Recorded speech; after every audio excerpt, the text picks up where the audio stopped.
What's up, guys? Swift back with some more early NFL draft positional rankings. I've done defensive end and defensive tackle already. Today I'm heading over to the offensive line and giving you my top 10 offensive tackles. We know that fixing the pass blocking on the O-line is a huge priority this offseason. I believe the best way to do that is by first adding a solid right tackle to this offense. In my opinion, I think it's very possible this gets done in free agency, but until that happens, it's a huge need. Even if a right tackle is added in free agency, it's still possible that another tackle could be added in the NFL draft as well. I think this year's tackle class is average. There are some really good players, but the position is definitely not as deep as the defensive line options in this draft. Before I get into the rankings, I have Cody Mauch as a guard.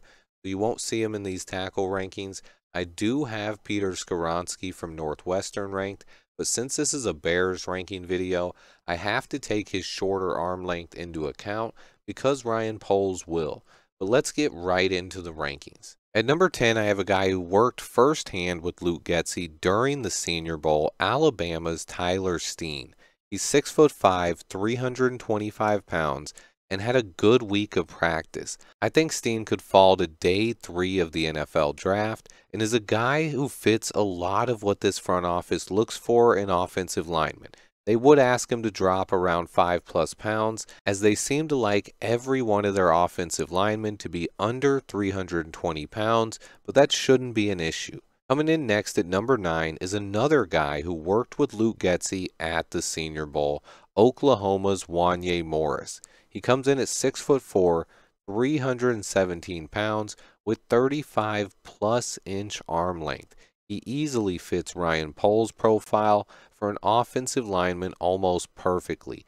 He's athletic, lengthy, smart. I really like Wanya Morris. He impressed me a lot down at the Senior Bowl, and he could last until day 3. If Steen or Morris fall into the 4th round, I think they become great value picks. At number 8, I have Miami's Zion Nelson. He's 6'5", 315 pounds with 35+ inch arm length. He's athletic, powerful, and didn't allow a sack in 2022.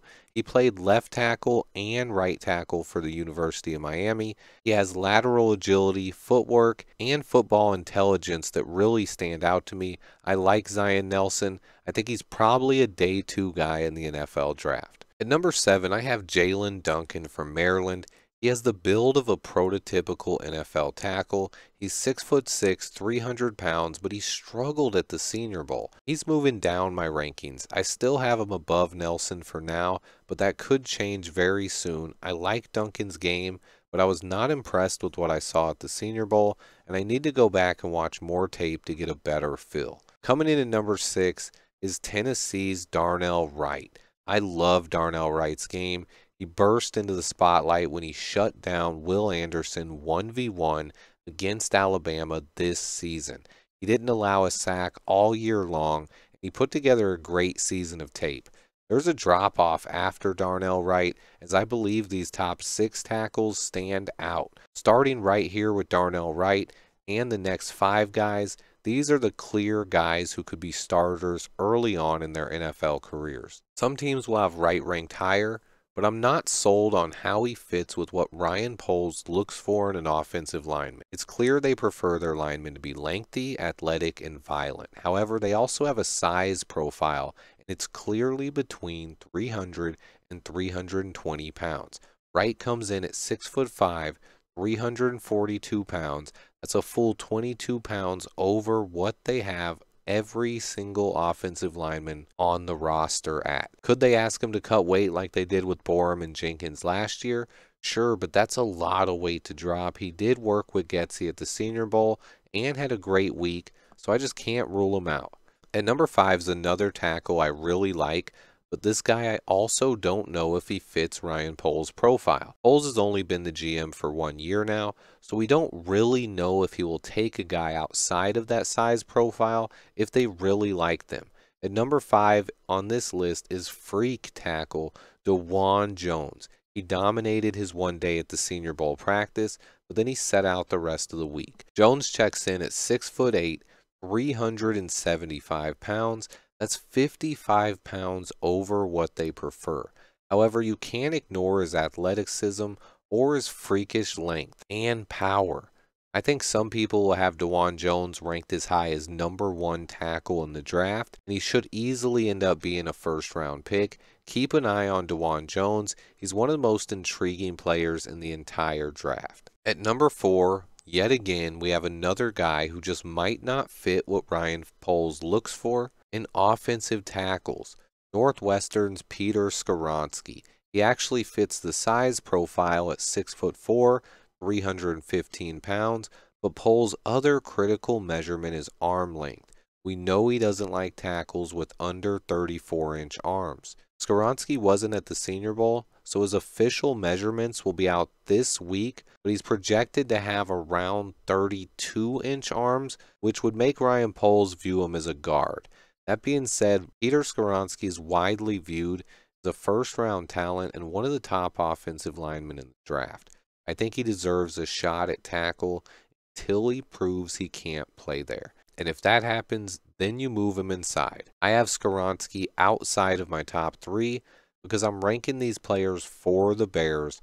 A lot of teams have Skoronski as the top tackle on their board. Moving into the top 3, I believe all 3 of these guys are perfect fits for the Bears and should be the top tackle prospects on Ryan Poles' big board. At number 3, I have Oklahoma's Anton Harrison. He has the length, size, athleticism, footwork, power, and skills to be a Pro Bowl caliber player at the next level if he can put it all together.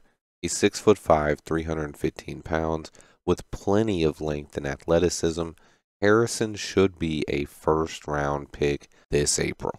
And then at number 2, I have Georgia's athletic offensive tackle, Broderick Jones. He checks in at 6'4", 310 pounds. He's a 5-star recruit, an incredibly athletic former basketball player. He allowed 0 sacks for the national champion Georgia Bulldogs. He has elite power and athleticism. Honestly, Broderick has everything you want from an NFL tackle prospect.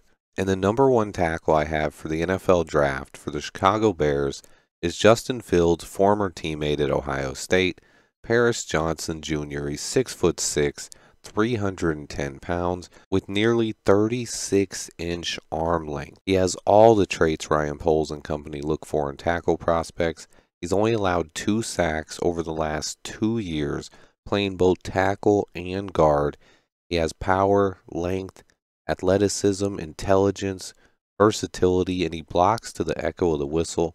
I love this dude's game. I think he'd be a great fit for the Bears. A couple of honorable mentions here include Matthew Bergeron, Blake Freeland, Connor Galvin, Nick Saldiveri, Warren McClendon, and others.